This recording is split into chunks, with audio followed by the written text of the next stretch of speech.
The Spectrum Xumo Remote lets you control your TV with your voice. To start, press and hold the microphone button on the remote and speak your command.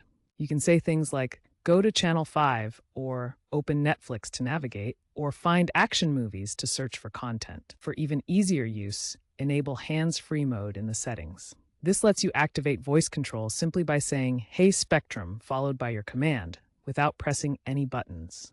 Remember to speak clearly and use precise phrasing for best results, such as "play the movie Inception" instead of "start movie."